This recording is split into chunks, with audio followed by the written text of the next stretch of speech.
గురు separate, Sainath గురు separate. ఓకేనా? Gap ఇవ్వాలి. నువ్వు దత్తాత్రేయ గురు అంటే మళ్ళీ మేము రిపీట్ చేస్తాం. ఓకేనా?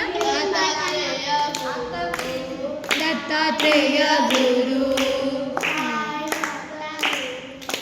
సాయినాథ గురు, గురు దత్త గురు దత్తాత్రేయ గురు. నెక్స్ట్ టైం ఈ మిస్టేక్స్ రిపీట్ చేయకండి. ఓకేనా? సింపుల్ వచ్చినాయి కదా, ఎన్నిసార్లు వాడుకున్నాం మనం. ప్రణవ్ ఒక్కడికి అర్థమైంది, ప్రణవ్ ఒక్కడికి అర్థమైంది. అందుకనే అర్థమైందా? అలక్ నిరంజన బాబాయ్ రంజన దత్తాత్రేయ గురు, దత్తాత్రేయ గురు, దత్తాత్రేయ గురు,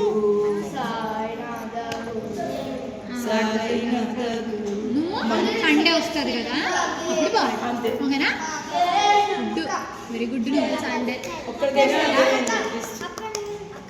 మీకు అందరికి వచ్చి తెలుసు, మాకు వాళ్ళు మిస్టేక్స్ చేస్తున్నారు. అందుకే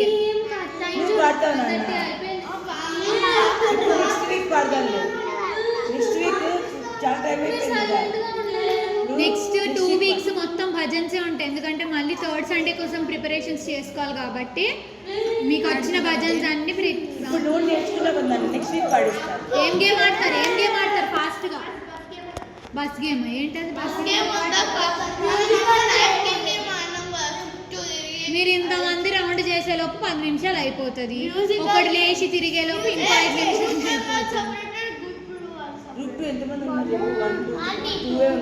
నువ్వు గ్రూప్ 2 కాదు, నువ్వు గ్రూప్ 1. నువ్వు గ్రూప్ ఎగ్జామ్ రాయాలి. మీరు అందరు ఎగ్జామ్ రాయాలంటే అట్లీస్ట్ 10 శ్లోకాస్ చెప్పాలి, 10 భజన్స్ పడాలి, అన్ని నేర్చేసుకోమని తొందరగా.